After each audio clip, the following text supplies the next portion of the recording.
Today on the show, I have the pleasure of chatting with Zain Jaffer. Now, Zain is a lifelong entrepreneur who first founded his very first startup back when he was just a teenager. He's gone on to co-found a mobile advertisement company called Vungle, which was acquired by Blackstone in 2018 for over $780 million. Shortly thereafter, he started Zain Ventures, his family office that boasts a diversified portfolio of both real estate investments and PropTech startups. And he's also the partner of Bluefield Capital.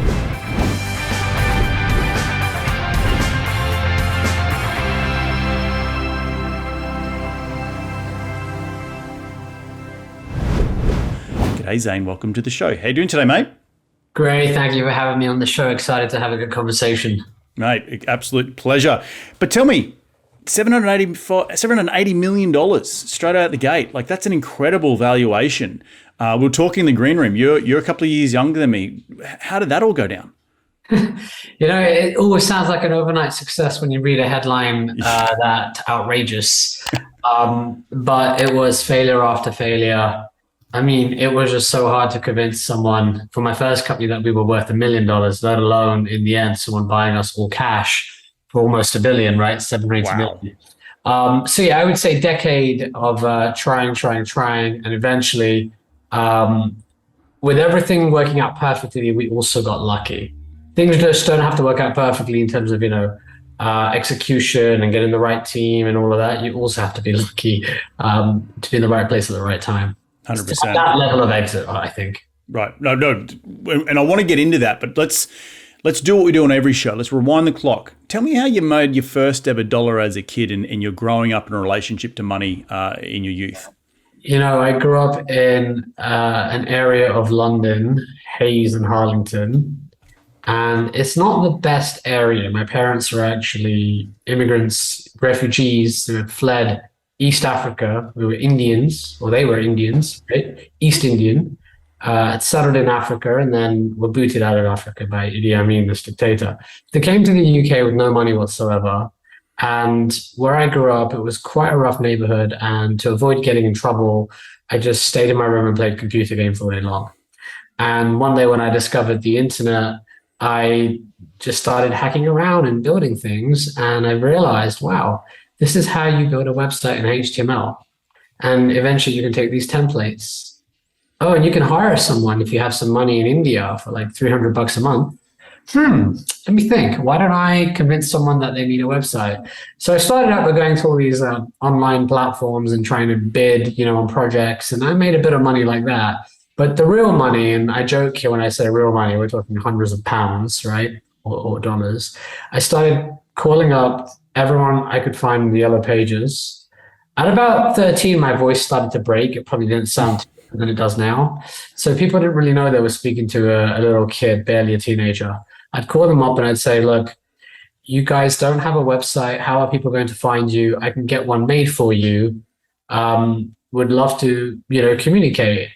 Most of the deals fell apart because they wanted to meet physically face to face. I did not want that to happen because then they'd be like, what the hell? This is a little kid. But that's how I made my money. I convinced a couple of people that they needed a website. It could have just been something like a bed and breakfast hotel or a restaurant or a massage place or whatever it could be. So that's how I made my first few dollars. And then I got tired of building websites for other people. Do you know the math I said where you can hire someone for $300? Well, you hire them full-time in India, they can churn out like a website a day. So my thought was, how about I get their salary covered by selling 1 or 2 websites a month? The rest of the time, let's ideate, let's build websites for myself. So I started to make money through ads. And that was my first, I felt like, real entrepreneurial dollar. Because building websites was like a development shop. It was like a service. Mm-hmm. And I always wanted to move away from your time is traded for money and move into the game where money comes even whilst you sleep. So that was my money comes whilst you sleep. I built websites, put ads on them. And I'd wake up in the morning, check my dashboard, and I made $50 or $100 or $250 or $1,000 sometimes. It was just, magnificent. That's awesome. That's awesome. How was the relationship being with mum and dad, being immigrants? I've had other people on the show who had come from immigrant families, particularly from India who want their sons to go off and become a doctor or an engineer or something else that is not on computers. And what the hell is this thing you're making money by building websites? Like what how did that conversation go down? Exactly like you said it, but with an Indian accent. They didn't understand, where is this money coming from? Can you stop? Like, what are you doing drugs? What's going on? And can you just finish your homework? And they pretty much took the computer away from me many times. It really upset me because it's like, I'm not playing games now. I'm trying to make money. And they'd be like, no, you're on the computer too much. They would literally take the power cable away. And it was really, really annoying for me. I was really angry about that. But, I was just addicted to the computer. As far as they could see, but it's true as well, I was addicted. But I was also addicted to the idea of making money, right? Right. I've always felt like, for me, a lot of business ventures feel a bit like a video game because I just grew up playing so many video games and strategy games. Fast forward, my parents, I would say, forced me to go to university. I didn't want to go. I had to give up a startup that I was working on, relinquish control, let the other founders sort of run with it. And they had raised some money in Silicon Valley. So I was really distraught when they moved to Silicon Valley. And here I was going to college or university in London. And, my identity was sort of like really struggling. But even at university, I couldn't stop. My first few nights at university, I kind of went crazy, right? Because for me, a lot of Indian people, they're sheltered. They're brought up maybe in a religious or very conservative manner. So when you go to university, you're like, whoa, what is this freedom? This is crazy. So I really went kind of crazy. And we had a house party in my kitchen, and security came and were like, you're not allowed to have parties in the student dorms. So I was like, all right, I've got like 40, 50 people here. Oh, maybe I can take them to a nightclub and I can get paid to do that. And so I started setting up a nightclub promotion business. Then I set up a student newspaper. And then I just kept doing these little lifestyle businesses. I just couldn't stop. It was just I built some organizations whilst I was at more nonprofit organizations when I was at university. But yeah, I always felt, and this is sort of a theme even to this day after selling my last company. Once you're a founder, you always feel like one. And I'm itching to do another company like every day. Well, it's funny. I'm actually reading Richard Branson's book. I think his old one, Virginity. I think it's that one. His biography. Losing My Virginity or something like that. Yeah. And he actually, because he started a newspaper back in the day at his university, and he also started a nonprofit about helping other people in the community access doctors, particularly LGBTQ people, and it's quite. You've got very similar upbringings. You're probably just a couple of decades apart. But let's go on to talk about how you're coming to America's story and how you got such a big exit, because you mentioned earlier, it's the overnight success that's been going for 10 years. So what did that look like? And were you in the UK with Vungle? Was that? Am I pronouncing that correctly? Before moving to the US? Yeah, that's right. So I had started the company there, and it was really just a video production agency. Really, that's all it was. We would build videos for you, and we figured out, let's do software training videos. It was a lifestyle business, right? And I wanted to build a platform. And I had read that there are these crazy investors in the US who don't care about revenue. And I was like, oh, I need that, because everyone in the UK is just beating me up about your revenue and profitability. And when you achieve all the metrics that they want you to achieve, you just don't need their money anymore, right? It's so true. It's so true. Why do I need your equity if I can raise it myself, or I can go have my own equity? But yeah, keep going. Exactly. So I read about an incubator, Y Combinator, and then there was another incubator called AngelPad.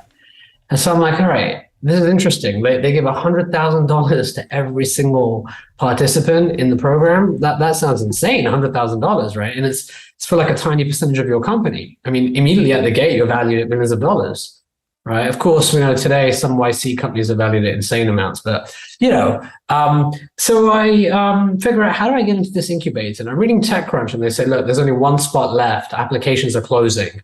And the incubator has decided to leave one spot open to get last minute applications in. Me and my co-founder were like, man, we got to get into that incubator. So we did some research, and we discovered that there was a few people that were like judges who would review applications. And there were also LPs in the incubator as well, right? So they had a stake in the incubator. One of these guys is an Indian guy, right? His name is Gokul Rajaram. And he, at that time, wildly successful guy, Started, built the Google AdSense algorithms and the product at Google, built a company. Facebook acquired it for like $50 million in pre-IPO stock. So he's working at Facebook now, helping Facebook figure out the number one problem. How do we monetize, right? So I'm like, all right, I got to get this guy's attention. So here's what we do. Me and my co-founder record a video on our phones and we're pitching Gokul. And the video goes like this. Hey, look, I've got your attention. If you know Gokul, forward this message to him. Gokul, if you're listening, this is Zain and Jack. We're from the UK. We want to crush Facebook. We want to destroy Google, right? We're building like our own advertising platform. And we're going to take Mark Zuckerberg down, just crazy stuff like that, we said, okay? Then we figured out, right, we built this video, and we're nuts to do this, right? Because he works at Facebook, right? Mm-hmm. Then we take this video and we figure out, how do we promote this like in a viral way? And we figured out how to hack around with LinkedIn. We figured out that we could target every single colleague who he's worked at Facebook, at Google. We figured out crazy stuff like, we'd pretend we're advertising a flower website, and when LinkedIn approves it, we quickly change the image and the URL forwarding so it shows up with his face. So you're browsing LinkedIn, you see this guy's face, you're like, I know him, I work with him. Well, why is he on LinkedIn? It's like, the title of the ad literally said urgent message for Gokul, click now. People are like, oh my God, what's happened to him? Has he been kidnapped by the ISIS or Taliban or whatever? And they would click on that with insane click-through rates, and there I am on video. Hey, I got your attention. We want to crush Facebook. Please, help us get into this incubator. That video went viral. He got summoned to Mark Zuckerberg's office apparently, and was like, "What the hell is this video about destroying Facebook? What are you involved with?" So that got his attention. We got a call from the incubator, and we were like, "Yes, it's worked." And they were like, "Look, we're going to send you a cease and desist, literally. Take that ad down right now." And we're like, "Look, we're not going to take the ad down. Like, we want that last spot.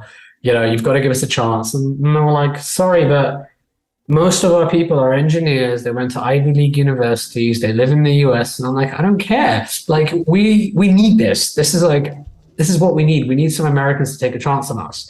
And so after harassing them and pestering them, they said, "Okay, fine, jump on the next plane to the US." And that was history. I just booked the next flight to the US, told my family I may never be back, which turned out to be true. And we arrived in San Francisco, and here I am over a decade later, with a big exit behind me. But that incubator was very helpful for us. That's insane. That's awesome. Well, it goes to show the value of persistence, right? And doing something different. But it's interesting you got that wall of, oh, you're not American, you don't tick this box, you didn't go to Ivy League, sorry, yeah. you're out. Like as a another expat, when I first tried to get my structural engineering job, and it was just like my resume, I didn't have a American university on it. And it was just like knocking on doors until someone give you a chance. And it was a lot of no's because of that exact same thing. It's like, you didn't go to a school here in the States. I don't know what your qualifications are. So I definitely can assimilate to that. But talk about the creation of this company that ultimately went on to be sold to Blackstone. So how did you take down Facebook? Because clearly you didn't, because Facebook's still around today. Yeah, Facebook became our number one competitor. Here's a little anecdote, right? Especially as we talked about my parents. We ended up raising money from Google, right? Google Ventures. And there was a time when I'd applied to Google and I was rejected. I had applied to McKinsey because that's what people do when they go to these good universities in the UK. And I was also rejected. And I cried when I was rejected because I was like, this was like my springboard. Like, McKinsey was my golden ticket out. And I remember just sitting there during the credit crunch. So, we're in like another recession at that point, right?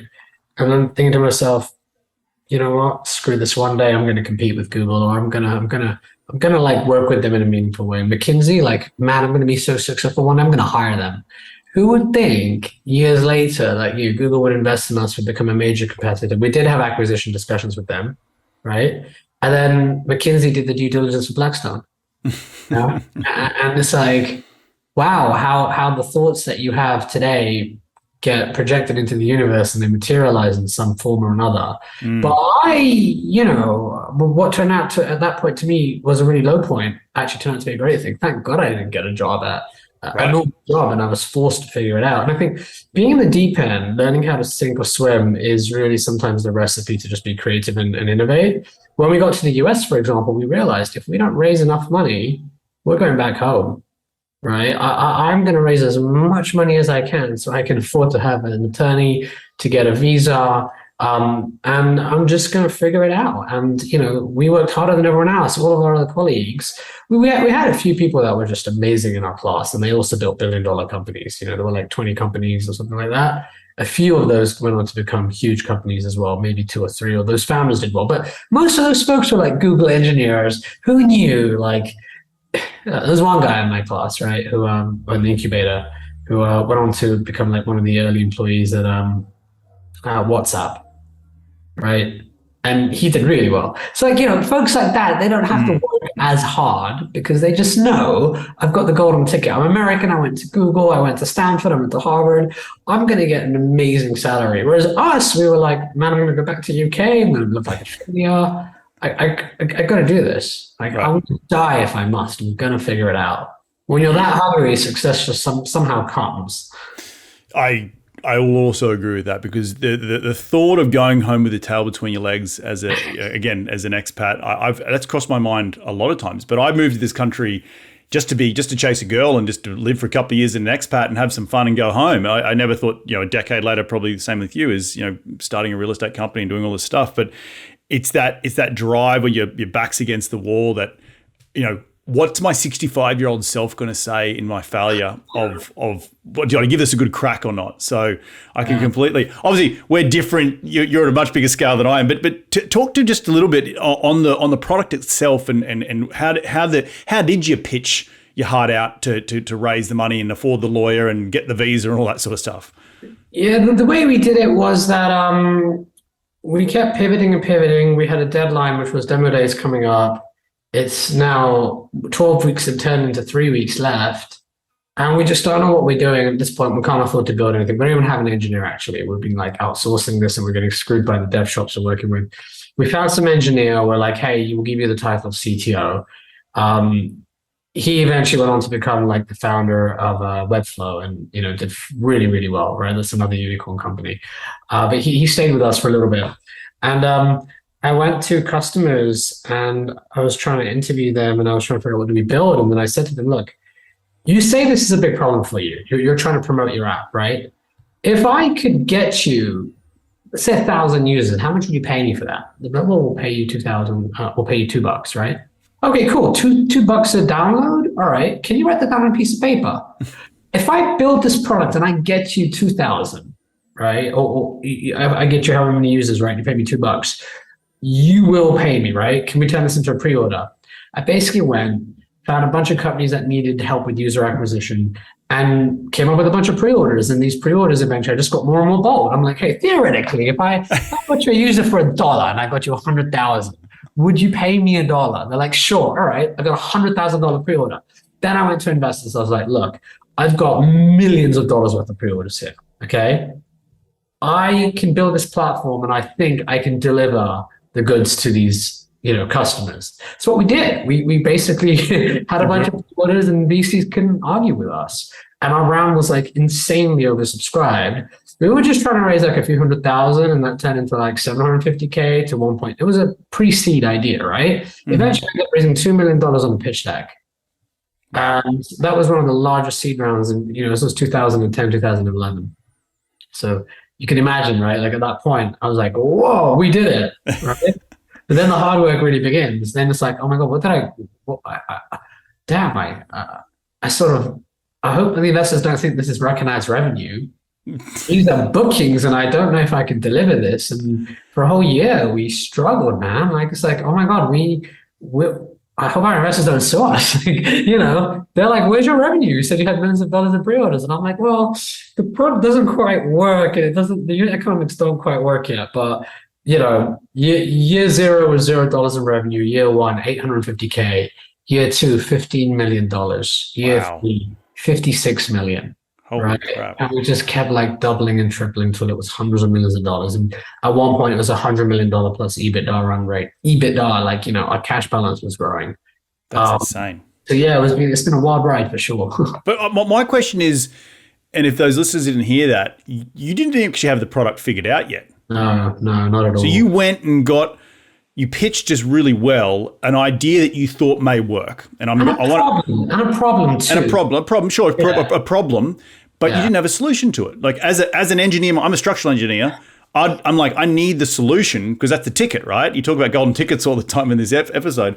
So was that confidence that you knew you were going to figure it out? Like It was, the belief was that we were building a video advertising platform, and we thought that the current way people promote their applications are advertising on banner ads. Mm-hmm. And banner ads are not effective. And full screen ads are just atrocious. We thought, why don't we build this like video advertising format where we show people what the app does before they download it? It was a series of pivots. We started off as a video production agency. We pivoted all the way to being some platform where, we distribute videos and we create videos that showcase your app. And if we do that for you, will you pay us? But I don't want like a $5,000-$10,000 agency like fee. I just want you to pay me each time someone watches a video and downloads your app. And so it was a big bet, right? We had no idea it would work, but it just felt internally like, look, this feels like it should work. Like if someone sees a video of an app and they click on the ad, why are they clicking? If the video is accurate, then they're probably clicking because they want to download the app. It's a lot better than these banners where your fat thumb accidentally, presses download. And who would have thought? Like we were spot on with that. No, in the end, we were charging $20, $30 a download sometimes. Wow. Forget the $1 or $2. That's why our revenue grew like crazy. We figured out this secret sauce, but definitely there were most of the time when I was building the product, I was like, this is going to fail. Maybe we can deliver users for $1, but we're going to be making huge losses like Uber, and we're going to run out of money. I didn't think we'd be getting like 50% gross margins and we'd be increasing the pricing continually, So yeah, frankly, I had no idea it would work. I just had an instinct that it would work. Wow. It's like building a spaceship, Sure, you're going to get off the ground. You can build all these models and simulators, but when reality is out there and people are using your product, does it hit? And damn, this one hit right on the bullseye.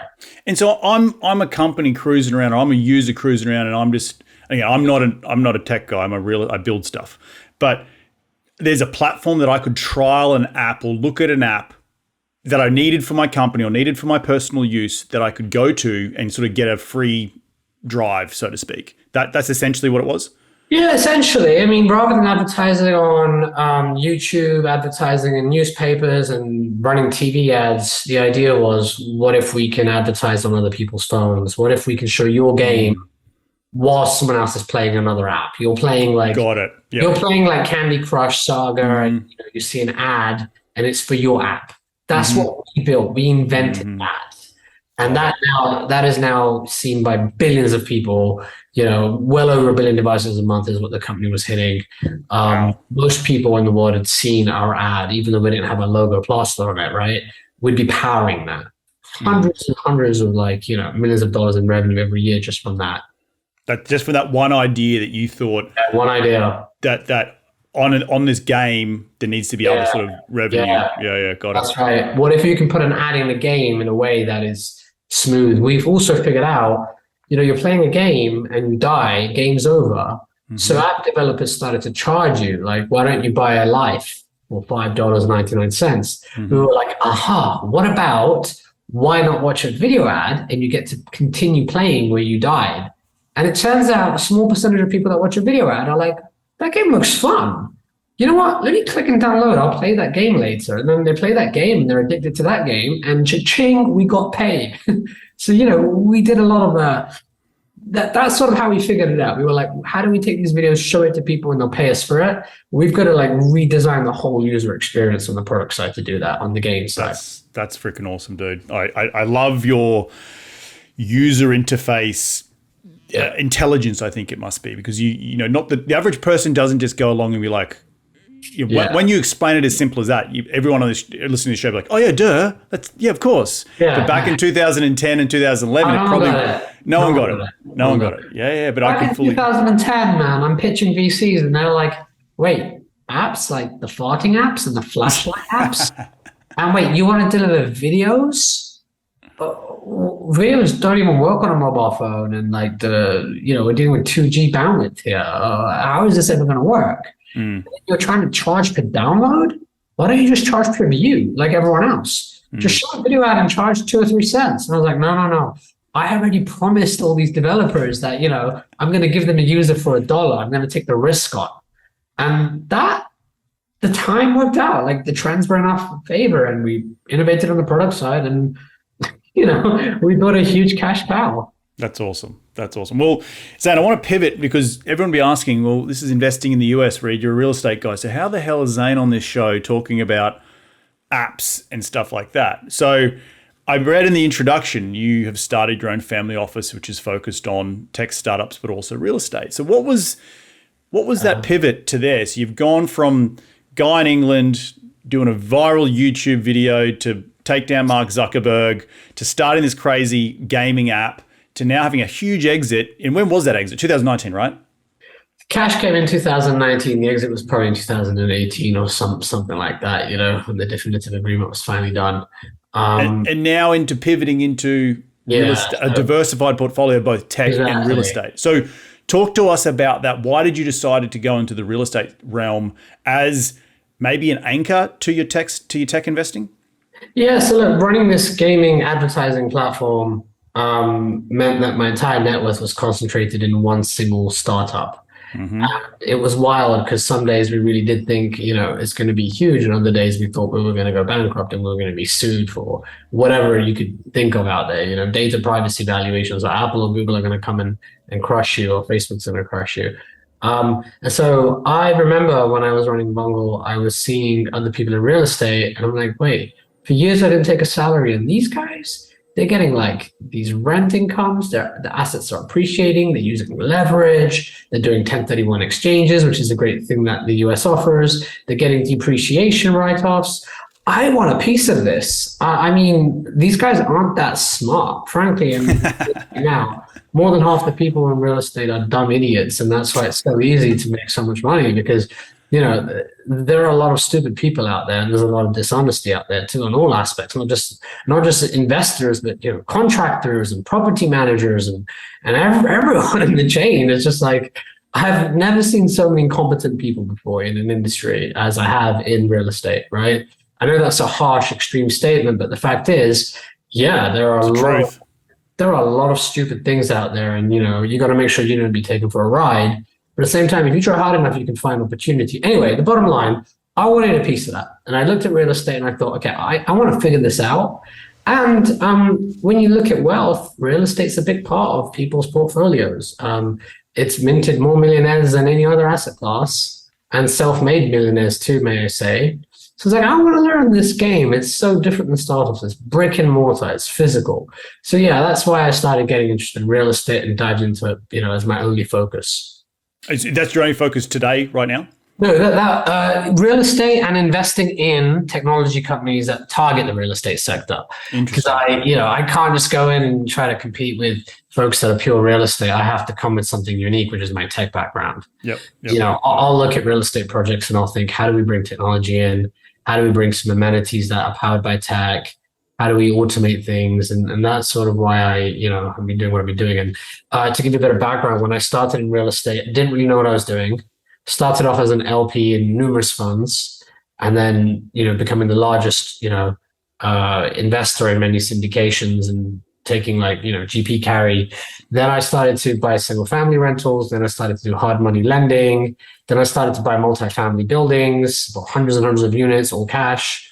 And then I teamed up with a larger firm, and that firm, Bluefield, has been great. We own, well over 10,000 units across multifamily, hotels, senior care facilities, industrial warehouses. The whole gamut of real estate in the US. That's awesome. And why was the partnership needed with this other company? Just so to give you a bit of the operational nous? Yeah, to learn, but also I did not want to be a passive investor. I wanted to learn, but also I thought I could do it all myself. Here I am, a founder who, built something when people told me it wasn't possible. I thought I could do the same in real estate. Got my butt handed to me, man. I mean, when I looked at my returns versus the returns of the syndications and the funds I invested in, I was like, I don't get it. I'm not paying. I'm paying them a carry. I'm paying them management fees, acquisition fees, all these hidden layers of fees. And yet the net return to me is way higher than anything I'm doing myself. I don't get it. I'm putting in the sweat equity. I'm spending all my time doing these rehabs and fixing up properties. And yet just passively investing as an LP, I'm making more. I need to learn the secret. So I joined up with Bluefield because they had the best returns out of everyone I had invested with. And I said, look, I want a seat at the table. I want to be a GP with you guys. And I'll put in a significant amount of money, right? And I'll become a major investor in all your projects. Teach me everything I can learn. And that's what I did. That's awesome. Talk to us about the Bluefield today. What you said, you mentioned multifamily, you said hotels. What else are you invested in? Warehousing? Yeah, industrial warehouses. We've actually built some warehouses. We're talking millions and millions of square feet here as well. So, potentially billions of dollars worth of value that we've been building. And then we've also been doing some construction. Mm-hmm. These are like your garden style townhomes that have a garage, and they're in areas of the US that people might not necessarily pay attention to. We're sort of operating at a sub PE level. So acquisition sizes that are like $10 million to like $80 million. Mm-hmm. More focused around, like $40 to $60 million acquisitions, which is basically a little bit too small for large institutional players, but a little bit too big for mom and pop folks who have just been, doing their own thing. And then in relation to that too, I set up a venture capital fund because I like startups and we've got a great portfolio of real estate. So it's fun to bring startups in and partner with them. And we'll invest in startups at the seed stage. We've done 20 investments now in startups. I'm on the board of a few companies too. And that's a way for me to live vicariously because I miss the founder lifestyle, But I think you've got so much more to offer going through that exit, now coming full circle. And it's interesting you say, it sounded like you had a bit of a shiny object syndrome. You're like, what are all these guys doing? Yeah. Where like you're hearing your story, so many people would be like, oh, I want to do what he did. I want to go take on the Mark Zuckerbergs of the world. I want to go get like a $1 billion exit. Like it's funny how the grass will always be greener somewhere else. And so my last question to you before we wrap up the show is, how have you, as a founder, you mentioned earlier about you thought you could do it all. How have you let go of that sort of stuff to just be, I know where my value is and just be okay at that level, not just continuing to push and push and push for, into the future? I really struggled when I ran my own startup because I was a control freak and I micromanaged everything. And I had a really hard time letting go and building a team. And, we had hundreds of employees eventually. And I just had to realize I'm the wrong CEO for this job if I'm the one who's basically doing, everything. I need the company to survive without me. And so I had to build an executive team. And I quickly learned at certain levels, you need to start delegating and outsourcing, right? And it depends. Like there are some things where you need to be really hands-on. But if you want to build something that scales, you need to partner. And then if you're going to do something small, you probably have to be more hands-on, but don't be foolish and think you can do everything yourself. If you're building a new company, go find some co-founders because it will allow you to focus on your superpower. I really believe everyone has a superpower. It might be marketing, sales, it might be finance, legal, whatever it is, right? Engineering, development, design. Find your superpower and outsource everything else, okay? And bring in other people that complement your weaknesses and you'll have a killer team. Everything is about team. In real estate and startups, this is something I can generalize with. Like finding a team, building a team around you is something that works in every asset class, and it's the true strength of a leader. That's awesome. No, mate, look, I could chat to you for hours, my friend. I'll have to fly up to the Bay Area and take you out for a drink, but I do want to be respectful of your time. Just quickly, before we get into the lightning round, what do you see yourself in the next 10 years? Now the last 10 years have been freaking awesome, and I always say to people, when I moved here in 2012, I didn't have a lot of money to my name, didn't have a job, and I was coming here to chase a girl. 10 years later, I've got 3,000 units. I'm building it from scratch. What is your next 10 years going to look like? It's not retirement. I tried that for a bit, and it gets kind of boring, and you get restless. I think I'll be running another company because that's in my DNA and that's my true strength. Investing has been fun and is fun, but I see, right, I'm looking at a couple of potential startup ideas right now, actually. And because the market's so horrendous, I'm actually quite excited because I am quite contrarian. I like to do things that others don't do. I feel like this is the best time in the world ever to launch a company. So I'm ideating right now. I haven't jumped into it yet, but if I do something, I'm taking a 20, 30-year outlook.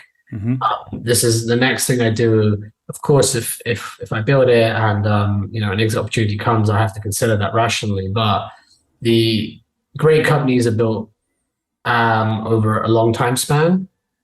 And, today it was announced, as of this podcast, like when we're talking, right?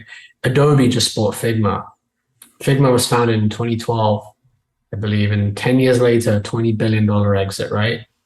You have got to take a 10-year plus outlook when you're building a company, because year 5, 6, 7, 8, if you're growing fast, your revenue sometimes every quarter is more than the cumulative revenue of your entire history.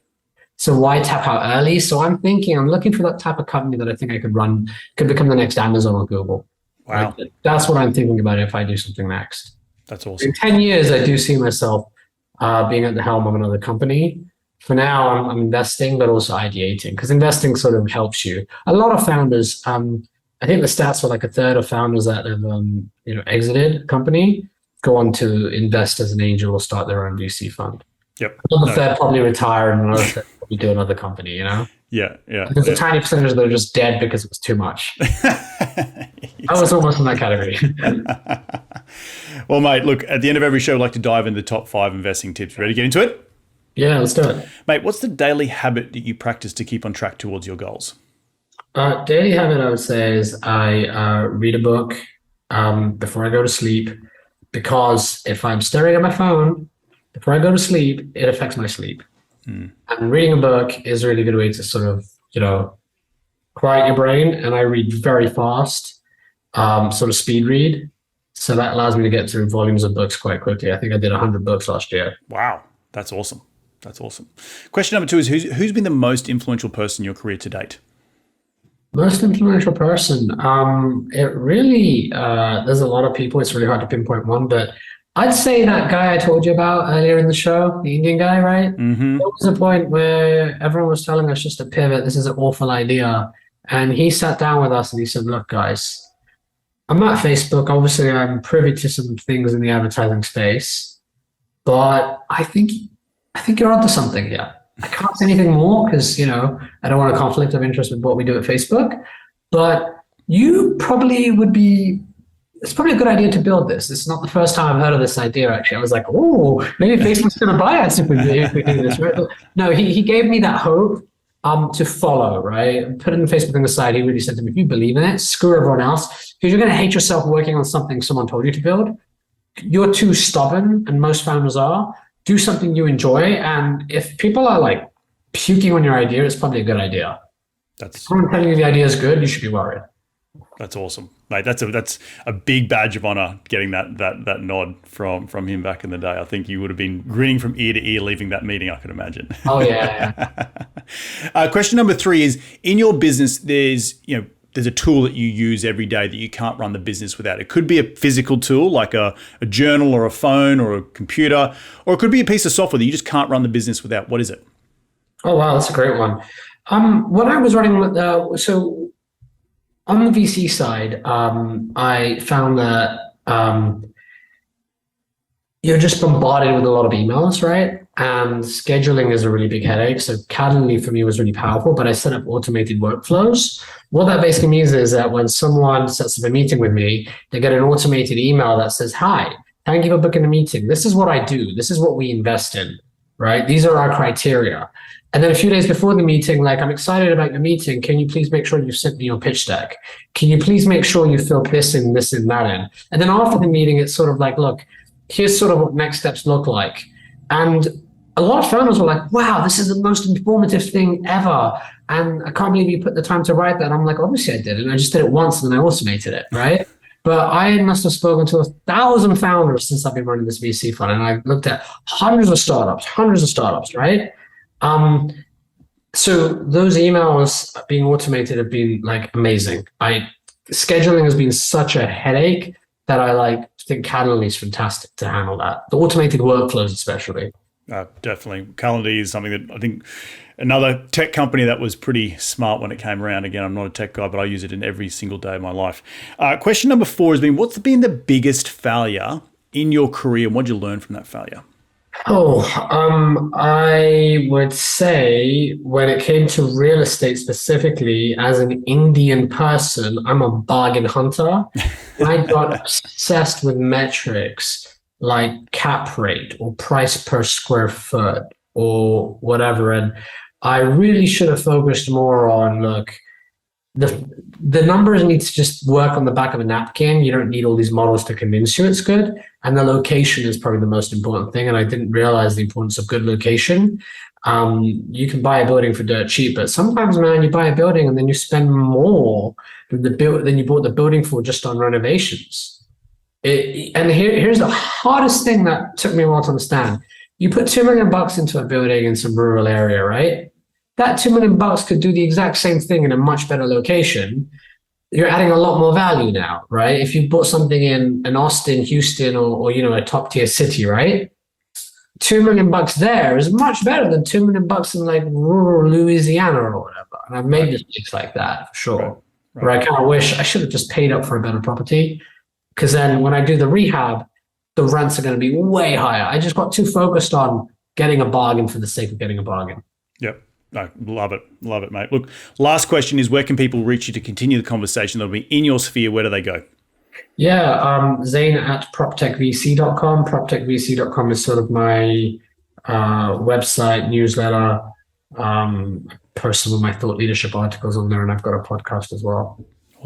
Awesome, my friend. Look, I want to thank you so much for jumping on the show today. I just want to reflect some of the things that I took away from today's show. I think your underlying never say die attitude as a true expat, coming from very humble beginnings, to be honest, a son of immigrants, and then coming to the US with that never give up attitude. You're going to do everything you can to get people's attention and to really rock the boat. And I think that has put you in such an incredible position today to now really what's the word, like harness what you've built in so many different ways. And what I mean by that is that you've been able to see opportunities that the average person wouldn't be able to see. Like if you're playing a game back in 2011, who the hell would have thought to put a freaking ad on the bottom of that whilst you're playing the game to, you'll die. Hey, if you just watch this ad, you'll get another life. Like I'm not a gamer, but even I know that's a freaking brilliant idea. I could see that, with looking back on time. But then what I did find quite interesting in this conversation is that the grass is always greener. You want to get into real estate. You wanted to have a physical element of an underpinning your foundation, your investment portfolio. So it wasn't just with all these very high octane type of tech investments that may or may not be there tomorrow because you know how hard it is to build one. So with all that being said, I want to thank you for coming on the show. Did I leave anything out there? Yeah, this was a great fun. I think you did a great job with the summary. Awesome, brother. Well, look, thank you so much, and we'll chat very, very soon. Thank you. Well, there you have another cracking episode jam-packed with him. It was incredible advice from Zain. If you do want to check him out, please head over to Zain at PropTechVC.com. He's got a lot of stuff going on over there. And just to get in his space, listen to his podcast, download everything that he is doing. If you do like this show, you can give it a 5-star review on iTunes. I want to thank you all for taking the time out of your day to continue to grow your financial IQ, because that's what we're all about here on this show. And we're going to do this all again next week. So remember, be bold, be brave, and go give life a crack.